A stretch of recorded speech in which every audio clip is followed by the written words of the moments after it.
Шақтап жесең, рахат көресің. Көп құнықсаң, кіріптар боп өлерсің. Низами Генджви. Тоқ адамға семіз еттің де дәмі білінбейді. Саиф Сараи. Тоқ адам асты таңдап шеді. Аш адам тамағынан өткенді шеді. Жүсіп Баласағани. Әрдайым артық жеуден көрі, кейде бағзы уақытта аузыңа ас жармау жақсырақ. Абуль Фарадж. Астың көптігі денсаулыққа зиян келтіреді. Абуль Фарадж. Қанағат, табиғаттың одақтасы және денсаулықтың сақшысы. Абуль Фарадж. Тақуа әрекеттер бос асқазанды толтырмайды. Ахмад Даниш.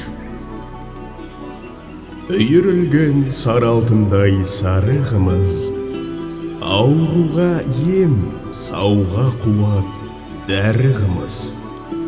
Елімнің социалистік асы болдың, шығаршы тағы нең бар, әні қымыз. Жамбыл Жабайы. Егер ұзақ өмір сүргің келсе, онда ұнтақталған грек жаңғағы аралас балды үзбей жей бер. Ибн Сина, Авиценна.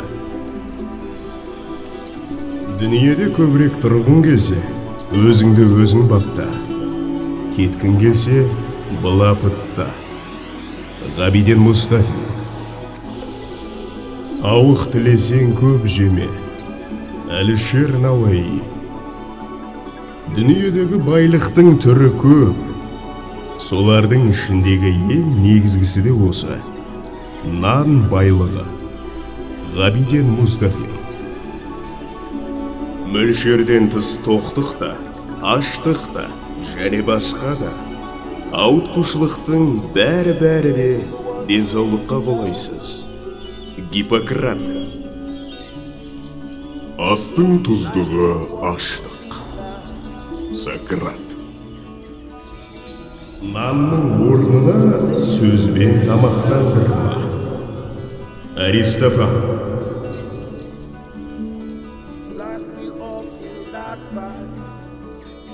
Астың молшылығы ақылдың жіңішкелігіне бөгет болады.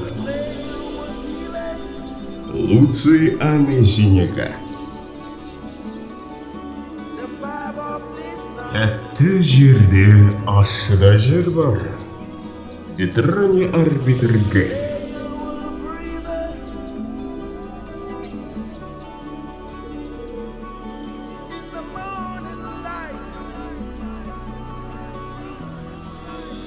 Шабыт ас ішер алдында келеді. Франсуа Рабле.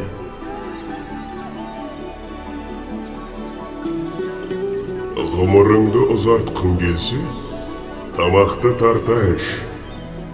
Бенджамин Франклин.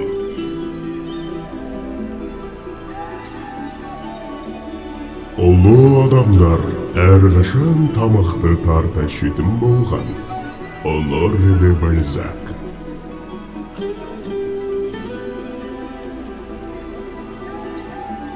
Қыстан жүдеп шыққан адамды әрлендіретін және қанша ішсе де тәбетін қайтармайтын қымыздың орнынан жүретін сусында ойлап таба қою сірә қиын шығар. Владимир Иванович Даль.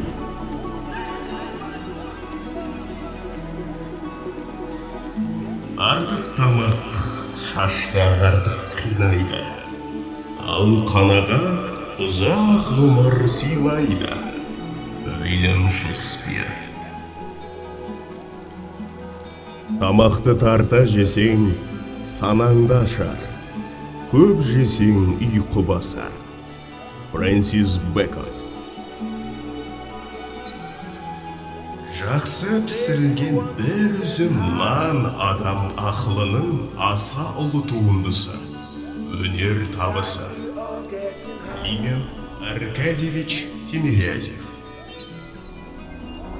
Нан бұл менің жерімдегі нағыз күн. Дастарханда мәңгі жылу шашып тұратын ыстық от. Эдуардос Межелаитис. Нан турасындағы қамқорлықтың адам өмірінің барлық құбылыстарынан да жоғары тұруы жайдан жай емес. Иван Петрович Павлов. Мен шайды көп ішуге тиіспін. Өйтпеген күнде жұмыс істей алмаймын. Шай менің жанымның терең түкпірінде ұйықтап жатқан мүмкіндіктерді оятады. Лев Николаевич Толстой.